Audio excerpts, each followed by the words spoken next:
The live TV, सच सबसे आगे। Israel और फिलिस्तीन का जो युद्ध चल रहा है उसमें अब एक नया ताज़ा अपडेट आया है, ताज़ा मोड़ आया है। यूँ कह लीजिए कि हर रोज़ कुछ ना कुछ नया होता है।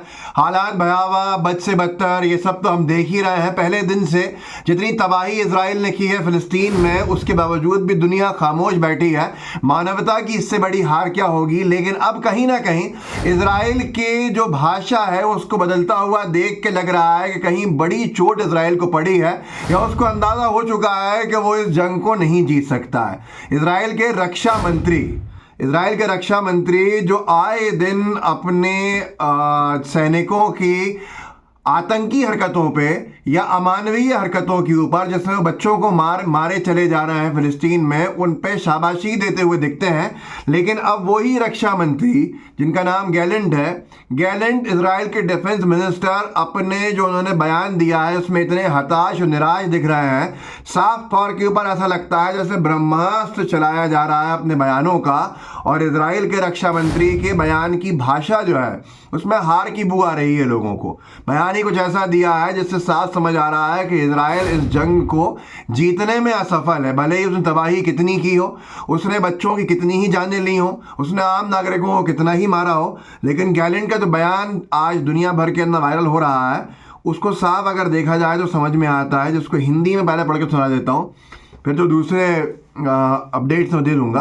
वाजिद खान करके एक पत्रकार हैं ट्विटर पर, उन्होंने लिखा है ब्रेकिंग न्यूज़ करके कि अब इजराइल का अस्तित्व मिट जाएगा। इजराइल के रक्षा मंत्री ओव गैलेंट ने दबे शब्दों में गाजा में हार स्वीकार की। यदि इजराइल गाजा युद्ध नहीं जीतता तो यहूदियों के लिए मध्य पूर्व में रहना असंभव हो जाएगा।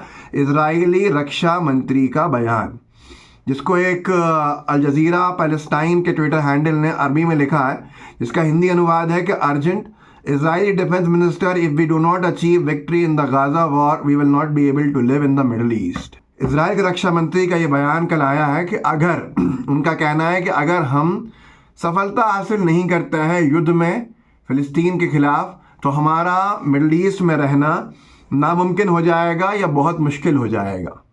ये बिल्कुल वैसा ही है जैसा एक पॉलिटिकल पार्टी कहती है ना कि धर्म खतरे में आ जाएगा, अगर हम हार गए चुनाव तो फिर तो बहुत ही बुरे हाल हो जाएंगे, जीना बड़ा मुश्किल हो जाएगा। ऐसी बातें आपने देखी होंगी। एक पॉलिटिकल पार्टी जिसकी तरफ मैं इशारा कर रहा हूँ वो निरंतर बोलती है ऐसी भाषा का इस्तेमाल और ऐसे ही बयानों का इस्तेमाल जिसमें हताशा, निराशा सब कुछ भरी हुई है। इजराइल के रक्षा मंत्री का दिख रहा है कि इजराइल के रक्षा मंत्री जो आए दिन कहते थे हम तबाही ऐसी करेंगे, हम तबाह कर देंगे, पूरा ये कर देंगे, वो कर देंगे, अब वही रक्षा मंत्री इजराइल के क्या कह रहे हैं कि अगर हम फिलिस्तीन के खिलाफ युद्ध नहीं जीते तो हमारा मिडल ईस्ट में रहना बहुत मुश्किल हो जाएगा। ये सिर्फ इसलिए कहा जा रहा है कि साफ तौर पर मुश्किल घड़ी है और बड़ा मुश्किल और असंभव सा हो गया है इजराइल का इस युद्ध से बाहर निकलना। एक होता है आपने ओखली में सर दे दिया है, सामने जो लोग लड़ रहे हैं वो अपनी जान देने के लिए लड़ रहे हैं, इजराइल जान बचाने के लिए लड़ रहा है। ये अंतर है इजराइल और फिलिस्तीन में। फिलिस्तीन अपनी बुरी तबाही देख चुका है, पीक पर है उसकी तबाही, सैचुरेशन, उसके हर परिवार के अंदर कोई ना कोई शहीद है। हमास के नाम पर बेकसूर जो बेगुनाह आम नागरिकों को मारा गया है, उससे पूरा फिलिस्तीन का गाजा जो पट्टी है वो पीड़ित है। आपको हर घर में मिल जाएंगे केसेस, किसी घर में पूरा परिवार बचा हुआ है तो बच्चा खत्म हो गया है, किसी घर के अंदर बच्चा अकेला बचा हुआ है, पूरा परिवार खत्म हो गया है। ये बर्बरता, ये बेरहमी जो है वो साफ दिखी है। और गाजा में मिडल ईस्ट आई के हिसाब से अब जो डेथ टोल है वो 22,000 क्रॉस कर गया है। 22,000 आम नागरिक अब तक ख़त्म हो चुके हैं फिलिस्तीन में, सिर्फ गाज़ा पट्टी में। एक छोटे से इलाके में 22,000 की का ख़त्म हो जाना, और अगर 22,000 ख़त्म हुए तो ये समझ लीजिए कि ज़ख्मियों की संख्या 3-4 लाख से कम किसी हाल में नहीं है। 4% गाज़ा की पॉपुलेशन जो है वो अब तक मारी जा चुकी है। 4% किसी इलाके की पॉपुलेशन का मारा जाना ये नरसंहार नहीं है तो क्या है, इसको आप खुद समझ लीजिए। मारी जा चुकी है या ज़ख्मी हो चुकी है या लापता है 3 महीने से कम के बॉम्बार्डमेंट में। लेकिन अब इजराइल की जो भाषा है उससे साफ समझ में आ रहा है कि निराश हैं, हताश हैं, और कहीं ना कहीं जो लोग पहले कहते थे, जानकार, जो तजुर्बेकार वॉर एनालिस्ट की तरह के लोग हैं, जिनको मैंने सुना और आपको सुनाया भी है, कि उन्होंने हमेशा कहा था कि एयर स्ट्राइक्स इजराइल के लिए बड़ी ईजी है, आसान है और इजराइल बहुत तबाही करेगा गाज़ा में एयर स्ट्राइक्स की तरफ के उस हिसाब से के आधार पे, लेकिन जब वो ग्राउंड इन्वेजन के लिए आएगा तो उसको वहाँ पर जीतना बड़ा मुश्किल हो जाएगा, क्योंकि ये एक ऐसा इलाका है गाज़ा जो इजराइल की आर्मी के लिए बहुत अनजान है। कहाँ से सुरंग है, कहाँ छुपने की जगह है, कहाँ क्या होना है, ये बहुत मुश्किल चीज़ है। और उसका जो खामियाजा वो भुगत रहा है, वो एक तरह से ग्रेवयार्ड कह लीजिए, कब्रिस्तान बना हुआ है इस युद्ध का गाज़ा, जहाँ पर पहले तो इजराइल ने लोगों को मारने का काम किया और अब इजराइल के सैनिक कभी किसी बिल्डिंग में उड़ाए जाते हैं, कभी उनके टैंकर समेत उड़ा दिए जाते हैं सड़कों के ऊपर। ये हालात अगर तुलना करेंगे तो इजराइल के लिए बहुत कम नुकसान है फ़लस्तीन के मुकाबले में, लेकिन अगर आप देखेंगे कि इजराइल के लिए जो नुकसान हो रहा है वो पहली बार इस तरह का हो रहा है कि इजराइल के रक्षा मंत्री ने यह भी कहा है कि वो कुछ अपने ट्रूप्स जो हैं वो गाज़ा से विड्रॉ करने वाले हैं अपनी सेना के, क्योंकि वो एक नए फ्रंट पर लड़ने वाले हैं।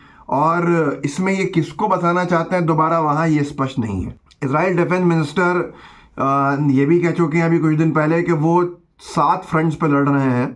ब्रेकिंग न्यूज़ करके ट्विटर हैंडल उसने डाला था कि 7 फ्रंट्स हैं, जो गोलान हाइट्स से एक सीरिया की तरफ का, गाज़ा है ही, लेबनान है जहाँ से हिजबुल्लाह की तरफ से लड़ाई लड़ी जा रही है, यमन है जहाँ से हाउती लड़ रहे हैं, इराक़ है, ईरान है और सीरिया है। इन 7 फ्रंट्स पे उन्होंने 6 को काउंटर किया और एक फ्रंट वो नहीं कर पाया।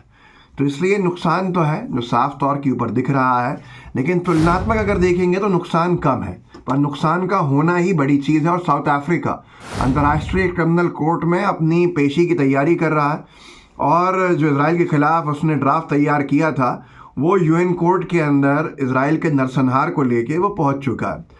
अब इसके बदले में क्या आने वाले समय में होगा, क्या नहीं होगा, ये तो पता चलेगा, लेकिन इजराइल के लिए हर फ्रंट में मुसीबतें बढ़ रही हैं। फ़लस्तीन की अगर बात करें तो वो तो मुसीबत में है ही, ये नहीं कह रहा मैं कि वो मुसीबत में नहीं है, उसकी तो तबाही हर रोज़ है। बच्चे हर रोज़ मारे जा रहे हैं, आम नागरिक, महिला, पुरुष हर रोज़ मारे जा रहे हैं हमास की आड़ में। लेकिन इजराइल को जो नुकसान हो रहा है वो हर फ्रंट पे ये है कि कई सारे फ्रंट से तो हमले हैं जहां इजराइल भी बराबरी से हमला कर रहा है, लेकिन उसका फोकस गाज़ा पे नहीं टिक पा रहा है, ये एक वजह है। पर उसके बाद भी वो तबाही ज़रूर वहाँ मचा रहा है, पर उतनी नहीं जितनी मचा सकता था। इसके अलावा जो अंतर्राष्ट्रीय क्रिमिनल कोर्ट में साउथ अफ्रीका का ड्राफ्ट पहुँचा है केस का नरसंहार के खिलाफ, उसमें क्या होने वाला है उसके लिए भी चिंता जता चुका है नेतन्याहू, मीटिंग भी कर चुका है। इस वीडियो को आगे बढ़ाइएगा, आप लोगों को जागरूक कर सकते हैं तो कीजिए। व्हाट्सएप ग्रुप्स होंगे उनमें शेयर कीजिएगा, और जितना इस कंटेंट को आगे बढ़ा सकते हैं तो बढ़ाइएगा, ताकि लोग जागरूक हों और लोगों को हम जागरूक करने के लिए कुछ ना कुछ कर सकें। जय हिंद, जय भारत। द लाइव टीवी, सच सबसे आगे।